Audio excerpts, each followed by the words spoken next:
Tantor Audio, a division of recorded books, presents Anubis, Gods of the Duat, by Alessa Thorn. Narrated by Sinclair. Prologue. Unlike the other gods, Anubis's birth was not a dazzling act of creation by Nut, nor did he follow Thoth's example of singing himself into being. Anubis's beginnings were anything but divine, as his birth and death were ordained within the same moment. Created in an act of infidelity between Osiris and Nephthys, he was immediately abandoned in a thick copse of reeds to die as soon as he slid free from his mother. His mewling ensured a pack of jackals quickly found him, and instead of giving him the death that his mother intended, the animals raised Anubis as another cub.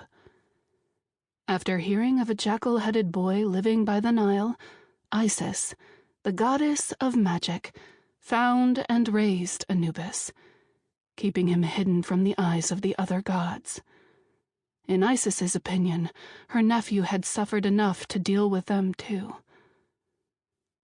This upbringing instilled 3 fundamental lessons in the lord of the sacred land, ruler of the 9 bows, and the dog who swallows millions. The first lesson was that the dead were often thought less of than the living, so he became the god who cared for them.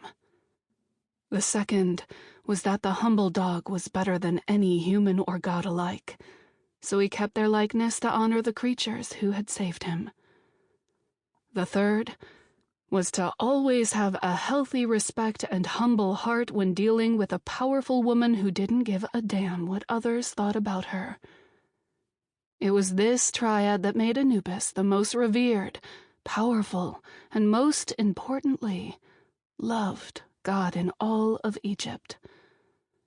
Anubis didn't mind this turn of events one bit, because, as any god of the dead would tell you, your beginnings will never be as important as your end. Chapter 1. Anubis sat in Thoth's back garden and looked up at the clouds racing across the darkening sky. It had been the perfect sunny day that made him have an overwhelming urge to curl up in the shade of a palm tree and sleep the day away. If he were still a jackal, he probably would have. It had been 3 weeks since Anubis had ripped himself free from his animal form and back into his god one, and the transition had been as confusing as the new world that he had found himself in. It's not like he hadn't noticed the world changing around him during the last 5,000 years. He just hadn't cared. Life as an animal was all built around survival. Now, he had to fight not to get overwhelmed by information and people talking to him and expecting him to answer back. Anubis rubbed at the ankh on his chest and felt the briefest flicker of the Duat before it was gone, leaving him empty. As a jackal, he hadn't noticed that part of his soul missing. Now it was like a sore tooth that he couldn't stop tonguing. There were a few things that hadn't changed for him. He could still hear as acutely and smell everything as sharp. The latter skill he was hoping didn't fail him when it was needed. He had to find her, and he only had the memory of her scent to go off. The mysterious woman was an alluring blur of jasmine and darkness and death. She had been the one thing that had stuck inside his jackal brain. He had flashes of her, but could hardly hold her face in his mind's eye. It was maddening, and he needed help to find her. Here you are," Set said, appearing through the gardens. Anubis had always found his uncle interesting company because he was a mixture of opposites. Being a god of both war and protection meant that you always wanted him on your side for both reasons. He was softer in his manner than Anubis remembered, and he knew that Ayla, the pretty doctor with the kind eyes, was the reason for it. A part of Set was finally at peace. "Hello, Uncle. What are you here to teach me today?" Anubis asked. Both Thoth and Set had taken it upon themselves to catch him up on the world history, but mostly to try to groom him to function amongst the humans again. "No lessons. I only wanted to check in on you, see if you feel like talking over some food," Set replied, a hopeful gleam in his golden eyes. "Why do I feel like you're trying to bribe me?" Anubis asked. "You're always hungry." Set's smile was utterly guileless. "And if I wanted to bribe you, dear nephew, I'd tell you about Asclepius's treatise on resurrection that I have." Anubis raised a black brow. "Oh? And how did you get that?" "I may have stolen the notes off Apollo for you as a present," Set replied. His grin widened. "Why? Are you interested in them?"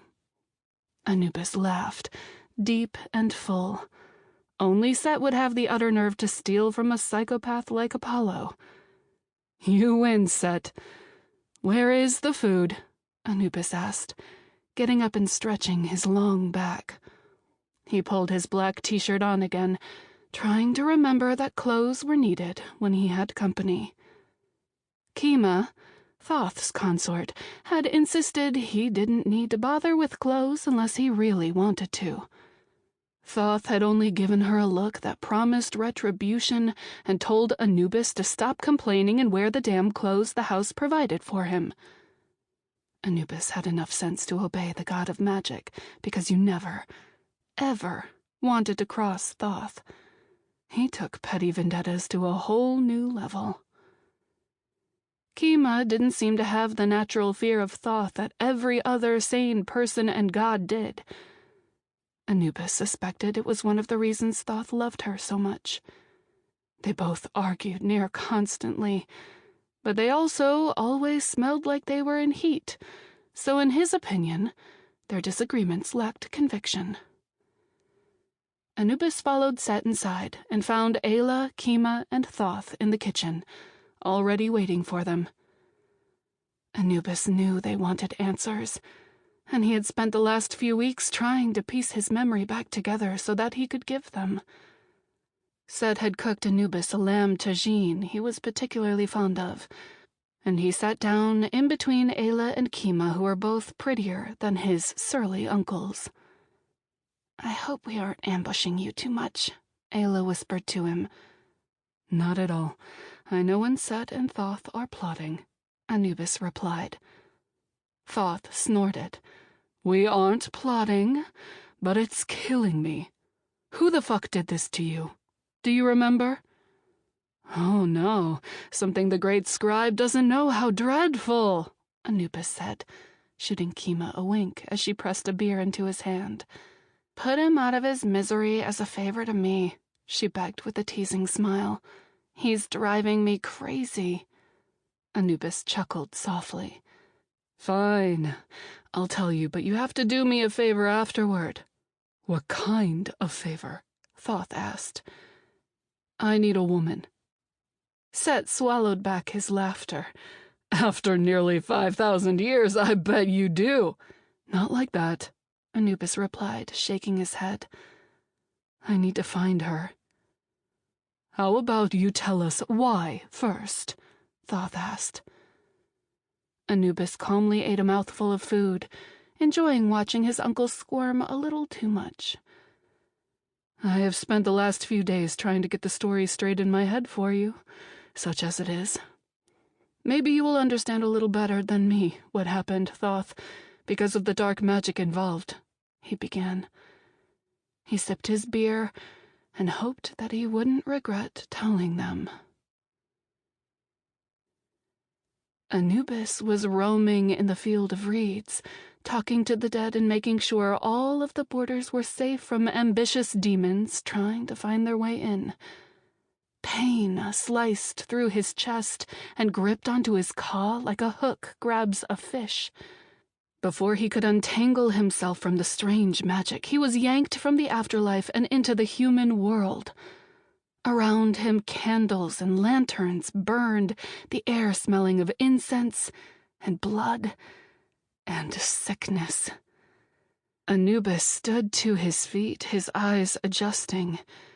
He was in a family shrine in a fine house. "Great One, I am honored by your presence," a rasping voice said. Anubis turned as a man shuffled forward on crutches. He was not an old man, but his skin was gray and clammy, and his eyes burned with fever. "Why have you summoned me, human?" Anubis demanded. "In the past week, I have watched my brother die. I have watched my wife and children grow ill. I want them to live. I want to live," he said, coming closer. "My brother was a great priest. He believed in sacrifice and prayer. Look what that got him." Anubis tried to step outside of the circle around him and was instantly knocked back. "And what are you?" The man smiled weakly. "I am Wati, and I am a sorcerer. I don't believe in sacrifice or prayer. I believe in bargains. So I have summoned you to make one lord of the sacred land. Do you take me for a djinn, human? I don't make bargains," Anubis snarled, his jackal head bursting free atop his shoulders. Wati held up a small statue of Anubis. "You will heal me and my family from the sickness that plagues us, or I am going to hold your Ka ransom. I do not heal. I do not make bargains. I do not answer to mortals." "Very well." Wati began a chant, words Anubis couldn't follow. The hook in his chest yanked harder and harder. He scratched at himself, trying to free himself from the invisible grasp. He was a god. How did the sorcerer have such power over him? With a roar that shook the surrounding stone, Anubis morphed into his jackal form and threw himself at the barriers, keeping him inside. He howled against the magic flaying against his skin, but he pushed his way free just as something came loose inside of him. The hooks were gone, and Anubis bolted into the night. Anubis had finished his beer. The others were staring at him, their expressions a mix of anger, confusion, and pity. "That's all I can remember. After that, I was the jackal fighting between my animal consciousness and my god one. I went mad," Anubis admitted. "When I got a clear enough handle on who I was, I searched for the sorcerer. I knew I had been summoned to Memphis, but I couldn't find the house or the shrine or my Ka."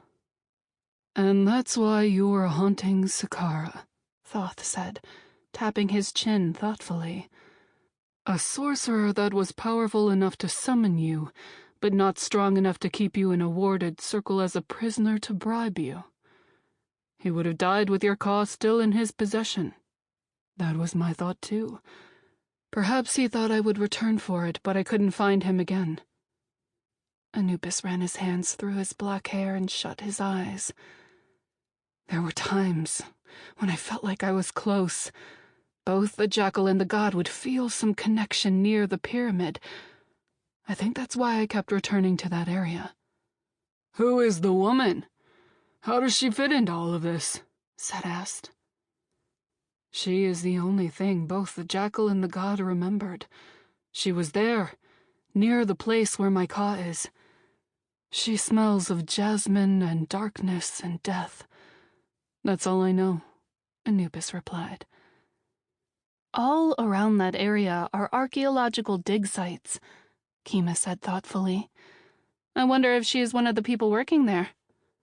"I would know her by smell. I just need to get there." Ayla laughed softly. "Anubis, you can't go around sniffing at ladies." "Can't I? Who is going to stop me?" he asked, raising a brow. "Stop thinking like a dog for a second," Thoth interrupted. He got up and paced the kitchen. "We need to find your ka before some enthusiastic archaeologist or treasure hunter does. There are burial sites all throughout that area. It's like a needle in a haystack. We need to think of a way to get you onto the site without rousing too much suspicion, not only to find this woman of yours. We can use the humans to dig where we need to." "Okay. So who usually is at those kinds of sites?" Seth asked. "Archaeologists, diggers, and the money," Ayla replied, eyes lighting up. "Philanthropists, rich people who love to throw money at things they are interested in." "Yes, Ayla, that's perfect," Kima said. Her expression grew deviant, and she looked exactly like her grandsire Hermes. "Seems to me what we need is lots of money and a grand disguise." Chapter 2. Tahirah Eskander bent over the tiny statue of Anubis and slowly ran the tip of her sable brush over its tiny engravings. It was the 15th statue of Anubis she had cleaned in a row, and was starting to see the god in her sleep. "What was your plan with all of these, Wati?" she whispered, and half expected the ghost of the priest to talk back. Raina liked to tease her, saying she talked more to the dead than the living. She wasn't wrong. Tahirah talked to Whitey so much they were practically dating. Tahirah just found dead men more interesting. Wati's tomb was a mystery that kept on giving. For starters, there was an absurd number of statues of himself. Names had been scratched off in hieroglyphs, and he had placed himself in amongst the mural of the 42 judges in the Duat. What did you do to be so determined to cheat your way into the field of reeds? Tahirah had asked that question over and over. She and the other researchers had agreed that Whitey had stolen the tomb from his brother, and being a thief was one crime that the judges of Mud would condemn a soul for. By placing himself amongst the judges, Wati had been trying to hedge his bet of getting into Egyptian heaven. Tahirah thought they had reached their limit of strangeness, and then they had started to find the statues of Anubis behind the fake door in the tomb. Hundreds of the small statues had been caught in the slurry caused by heavy wet seasons. They still had people digging them out daily. The whole tomb at once intrigued Tahirah and drove her crazy trying to unravel the mystery. Tahirah lifted her head and rolled her aching neck. Her eyes drifted to the pencil and crayon drawing that Ishak, her nephew, had drawn for her. It was of Anubis and the step pyramid. It never failed to make Tahirah smile. Ishak was incredibly bright, but his sickness kept him out of school for months at a time. He had a heart condition because of Raina being sick with rubella when she had been pregnant. Ishak would never be a robust child, but he was a voracious reader, and he loved Egyptology almost as much as Tahirah did. He didn't find her stories of tombs and gods of the dead morbid, like Raina did. Tahirah was hoping he would be well enough to come and visit the dig site before the end of the season, so that she could show him all the statues of Anubis. He would love them. "Ah, Tahirah, there you are, my dear," a man exclaimed, coming into her work tent. Dr. Aharon Cohen was the site director and the leading Egyptologist on the site. He was perpetually flustered and bustled about the site like a small hurricane. "What's wrong?" Tahirah asked, her brain trying to drag back to the present. "Nothing yet.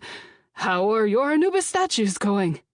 "Getting through them, and so far, they are all the same," Tahirah replied, and huffed out a tired breath.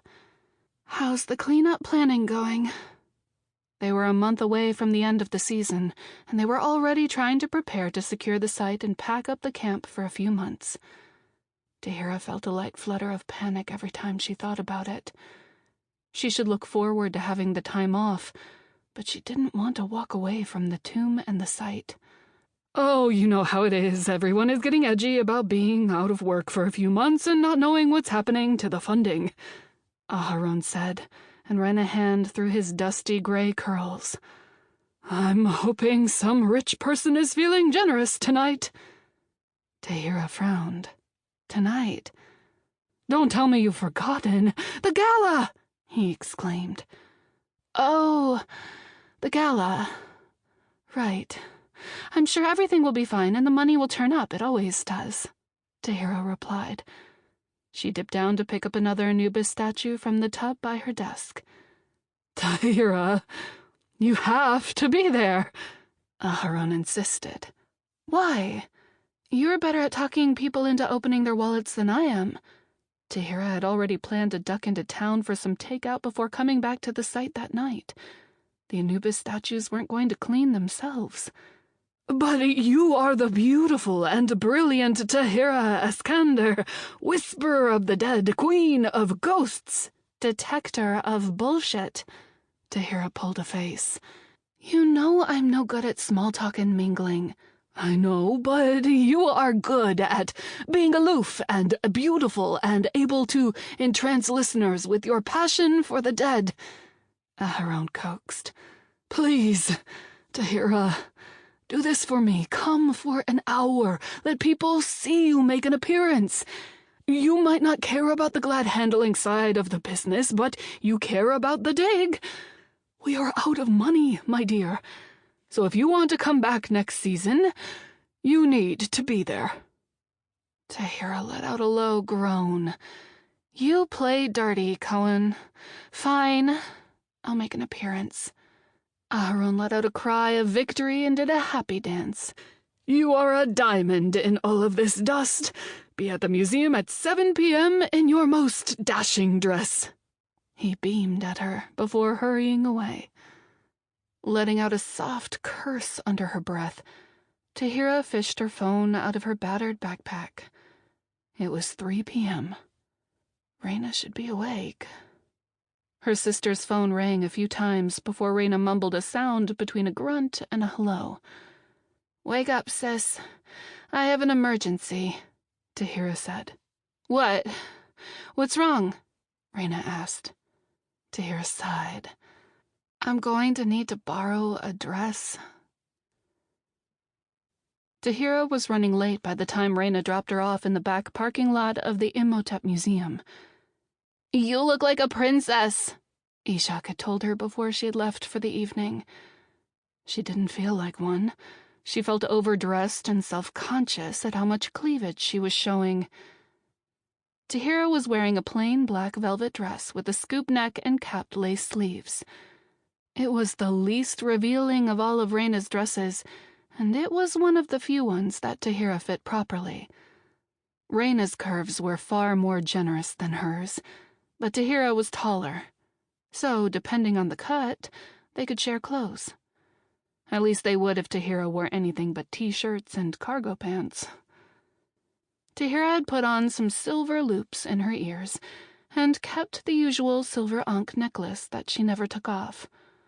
Raina had insisted on styling her sun-streaked hair into glossy curls and had done her makeup with dark, smoky eyes and a red-tinted lip balm.